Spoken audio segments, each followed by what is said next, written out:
Lo peor que hice en mi vida ocurrió hace 12 años, cuando tenía 16 y vivía en Cleveland, Ohio. Fue al comienzo de otoño, cuando las hojas estaban empezando a tornarse naranjas y la temperatura comenzaba a decaer, haciendo alusión al torrente frío que estaba a pocos meses de distancia. La escuela acababa de empezar, pero toda la emoción de regresar y reunirse con los viejos amigos había sido sustituida por la idea de que estábamos cautivos en un lugar que solo quería cargarnos de trabajo.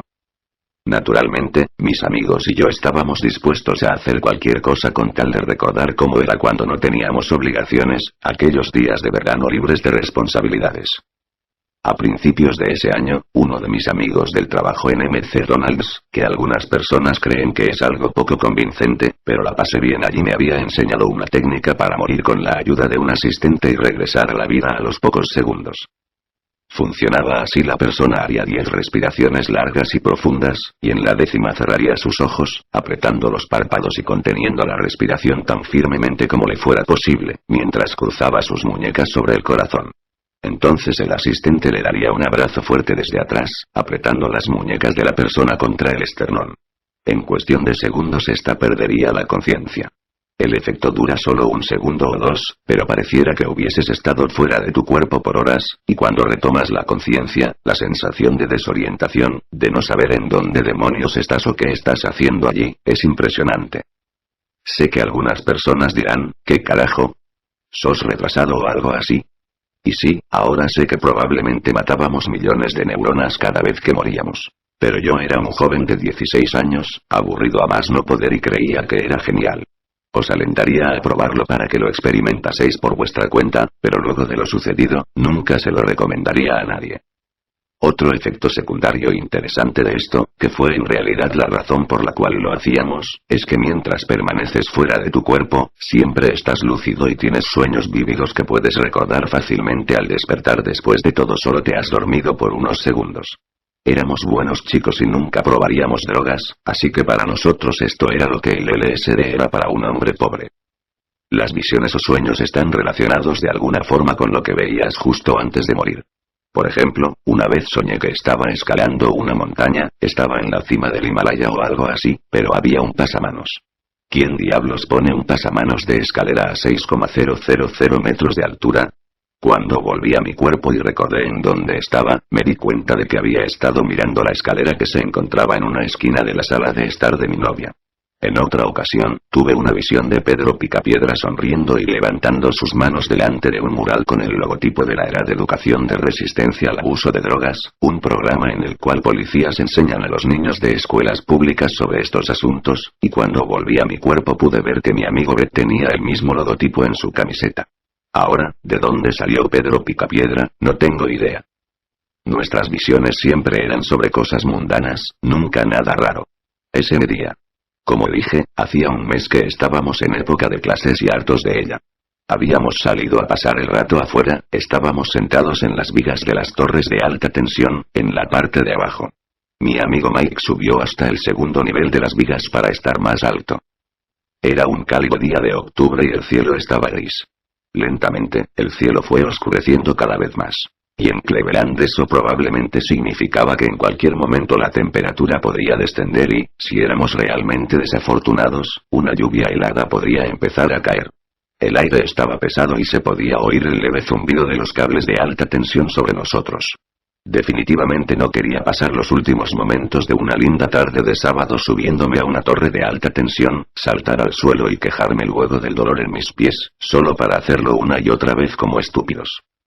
«Hey, vamos a morir por un rato», dije. Para ese tiempo, dejar nuestro cuerpo no era tan divertido como cuando lo descubrimos, pero era mucho mejor que lo que estábamos haciendo. Vince estuvo de acuerdo, al igual que Richard, pero Mike, el que saltaba desde más alto de la torre, preguntó de qué carajo estábamos hablando. «Joder, ¿nunca te indujiste el desmayo antes?», preguntó Vince. Mike respondió que no, él había pasado todo el verano en casa de su madre y no estaba al tanto de lo que nosotros habíamos hecho. «Amigo, tienes que probar esto. Mira, te mostraremos». Vince y yo nos bajamos de la torre, cayendo de pie en el césped. Yo hice las 10 respiraciones, apreté los ojos y contuve la respiración.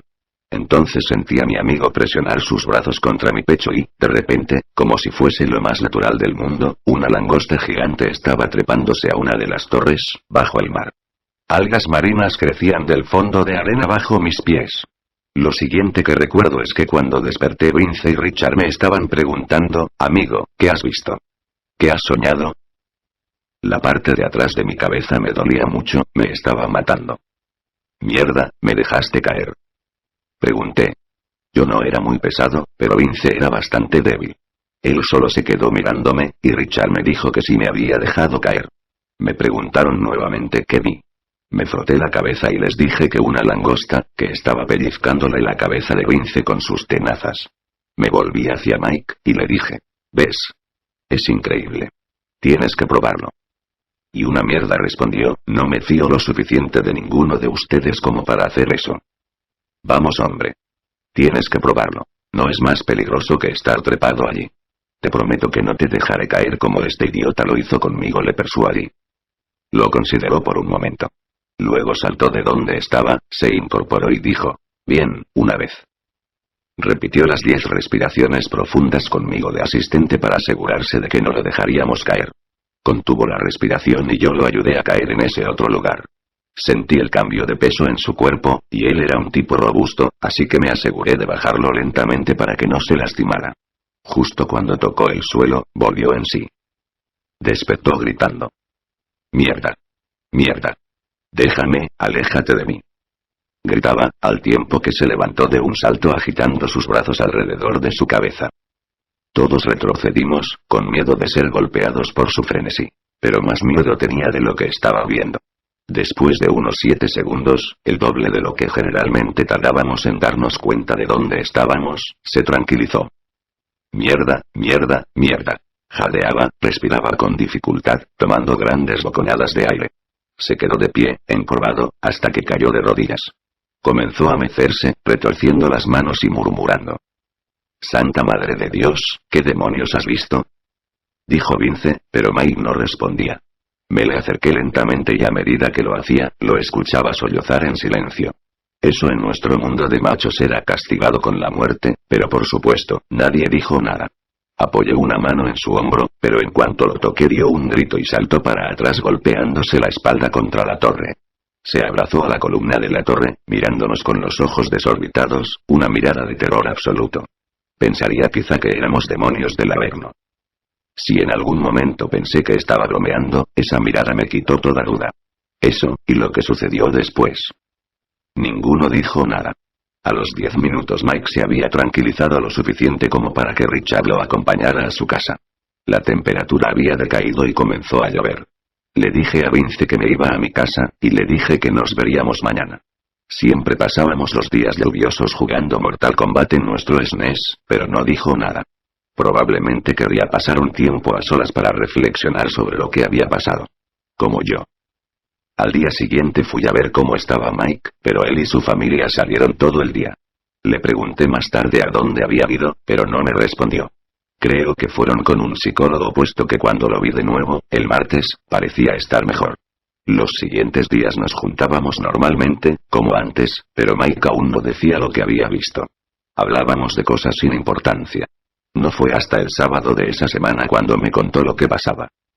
Estábamos caminando por una calle tranquila del barrio hacia el puente peatonal que cruza el arroyo. Yo hablaba de una chica mayor que conocía, cuando me interrumpió de repente. No voy a estar aquí mucho más tiempo. ¿Cómo?, le pregunté. Vendrán de nuevo esta noche, esta vez ya no creo que sea capaz de aguantar. ¿De qué estás hablando? ¿Quién vendrá esta noche, Mike? Las manos, las voces. Para ese punto ya me estaba asustado. Balbuceé estúpidamente un par de veces, y luego dije, estúpidamente, ¿qué manos? Por la noche miro el árbol por la ventana y luego todo se pone negro. Entonces veo decenas, cientos, miles de ellas empujando contra el vidrio. ¿Y qué haces? Retrocedo, durante toda la noche, pero estoy cansado. No puedo mantenerlas afuera más tiempo. Y las voces dicen que tengo que dejarlas entrar, voces de niños pequeños. Voces y manos de niños pequeños.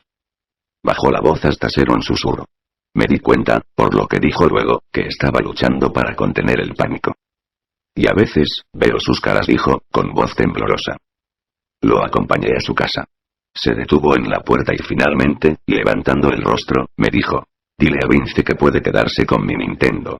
Él no tiene uno y su madre no le comprará uno. Richard puede quedarse con mis discos. Sé que a ustedes no les gustan, pero a él sí. Empecé a decirle algo, pero se dio vuelta y entró en su casa. Me gustaría haber llamado a la puerta y ofrecerle quedarme con él, pero teníamos 16 y los chicos de esa edad ya no hacían eso. Me fui a mi casa. Dormí mal, asustado, escuchando cada crujido y quejido que hacía la casa. Generalmente dormía con las persianas abiertas, pero esa noche, cerré todo. Al día siguiente nos enteramos de que alguien había irrumpido en la casa de Mike. Vi una patrulla de policía en la entrada de su casa. Mis peores temores se confirmaron cuando noté que la ventana de Mike era la que había sido violentada. Mike había desaparecido, y fue todo lo que nos dijeron.